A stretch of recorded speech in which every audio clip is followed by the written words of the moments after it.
hung high and dry, where no one can see.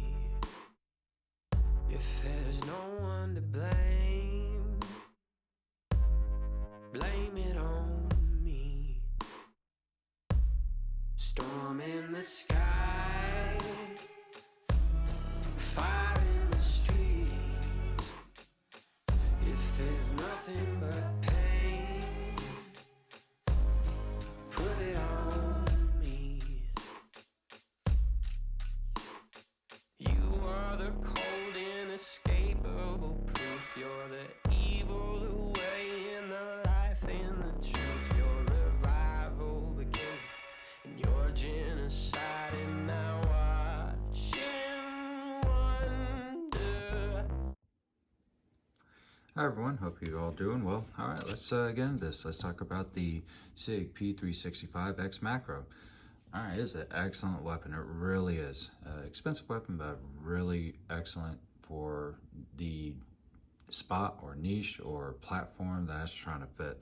All right, so it is a 9mm pistol that comes with 2 of these 17-round magazines. That is excellent. These magazines really do change the game as far as what type of capacity and capability you can have, and that you can actually still carry. Now, the only issue I've run with these mags so far, well, actually 2 issues. One, as far as the construction of them goes, the coatings of them, they're marking up a little bit faster than I thought they would, but that's okay. Other people have reported some rust issues kind of at the bottom. Me, I haven't had that issue, but I clean my gun and the components pretty regularly, so I don't really run into that issue. The only other problem I have is they're like $50 a piece and a little bit hard to find. So Sig, let's try to get that thing fixed up. All right, now moving on to the rest of the gun. All right, so how does it feel? It feels good. It does. Be quite honest with you, for a gun that conceals this well, this is the best feeling one out there. And the main reason for that is because the length of the grip. Unlike some other guns like a Glock 19, even with the Glock 19, a little bit of my pinky hangs off, and I have medium hands. So I think that's because I have like the hump sticking out, maybe in the wrong area a little bit too much. But anyways, with this one, at least I can get somewhat of a full length as far as height goes. Now, as far as the width goes, it's still a little bit thin for me. I really have to concentrate on getting a little bit better of a grip on this than I would, let's say, a Glock 17, a Walther PDP, Beretta M9, Sig P320. All right, so those guns have a little bit of a wider and girthier grip, and it's a little bit easier to get a hold of and a little bit easier to have more of a consistent trigger pull. All right, I have, this thing does come with 3 back straps. I have the large on here, and as you can tell, it doesn't really stick out that much, but it works okay. Now, I do wish and hope in the future that Sig will come out with one that goes up along the beaver tail here, so we can get a little bit longer length of pull for the trigger, and maybe make it just a little bit wider. That's my only issue with this gun. However, that can be solved by maybe a future grip module from one of these other companies coming out in the future or something. I've seen some people with those Hogue slip-on grip things. I'm not a huge fan of the rubber on the guns. However, I'm sure there's going to be some type of fix in the future for it. All right, so let's go on to the magazine release. It is excellent. Ergonomically, the Sig P320s and P365s have the best feeling magazine releases, and they do a good job of dropping the mag, so I'm pretty happy about that. All right, moving forward, let's go to the trigger. All right, so we're gonna check and clear. All right. Check. Clear, clear. All right. And by the way, guess what? That little hole there, if there's a round in the chamber, you can actually still see the brass through that little hole. So, hey, that's good. I like that a lot. All right, so the trigger is about a 6-pound trigger, and it has a little bit of grittiness to it. So hit here, it's not quite the wall, just a little bit of grit. Yep, and there we go. So not the smoothest, but the reset's pretty good, and it comes out stout and it's audible and tactile.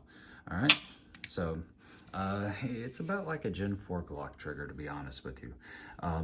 Not great, but you know, definitely not the worst out there.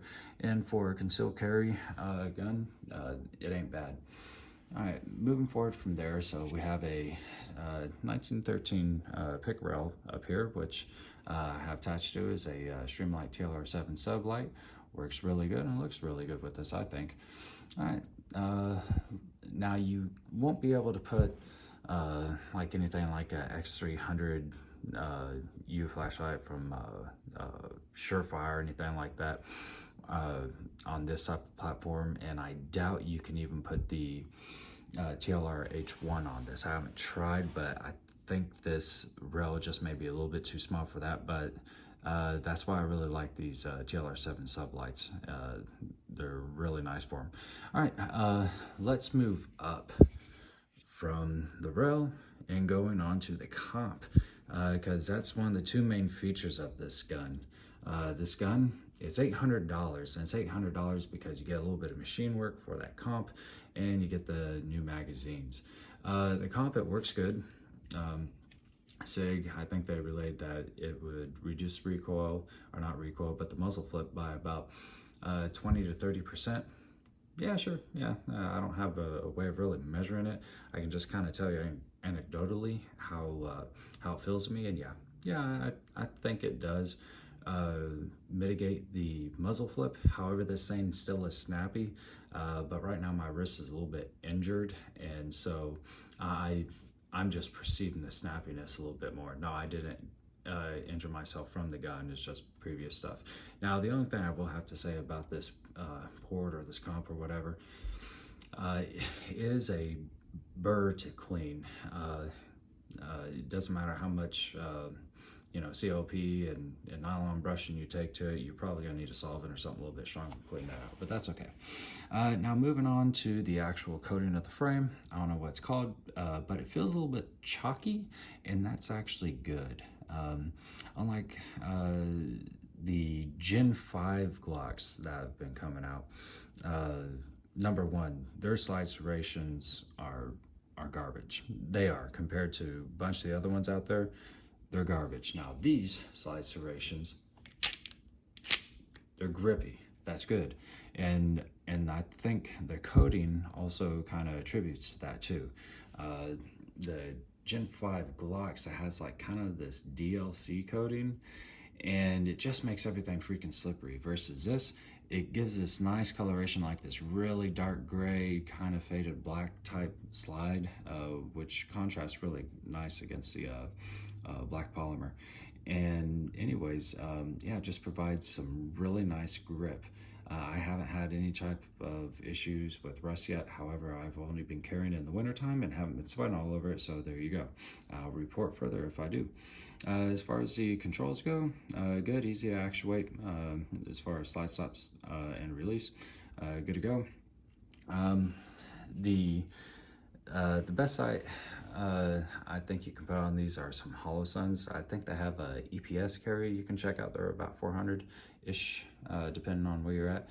And this one, which is a 507K, I believe it was around $280, or you know, maybe $300 after taxes or something like that. So, so I do like that. Now, as far as the sights go, it's the X-ray night sights by Sig. Let's focus in. There you go. So you got a nice green dot up front, and all the vials have tritium in them. The only problem is they are not suppressor height sights, so that kind of sucks. The new TAC Ops, they come with suppressor height sights and 3 magazines, just no comp. But it's about, I don't know, $100 cheaper than this thing. So, you know, there's an option right there. All right, so what other roles could, oh yeah, and as far as a holster goes, I carry an Four Brothers holster. It's a really nice holster. I think I paid about 70 or 80 bucks for this, you know, and that included the shipping and stuff. It has these nice little metal clips that are very sturdy and very thin, so it doesn't bulk out. And then it also has this wingtip to help keep the butt of the gun against your body. I'm sure you guys seen plenty of other holsters with that same type of concept. All right, but as far as this thing goes, well, what other roles could they be put into? I think, yeah, home defense, absolutely. I mean, you got 17 rounds, you got a flashlight on it, you know, obviously I have a red dot on it, and you have it set up right. Yeah, home defense, absolutely. Carry conceal is where it shines. It's keen. But in like normal clothes, if you're like jogging with sweatpants or something, I think there's smaller guns for that type of application, because this thing, especially with 17 rounds, is going to be a little bit too heavy. And also possibly bodyguard or protection work, close in security, to where you're not a duty weapon, not necessarily like a police officer, but to where your main mission is to protect one individual or maybe a small group of individuals. And if you ever have to employ your gun for the use of defense, it would be in closer quarters or closer contact, and then you just try to get away as soon as possible, or, you know, try to get whoever you're trying to protect away as soon as possible. And so that's the role I think this type of gun would be. Either that, or you know, maybe some type of investigators and stuff like that.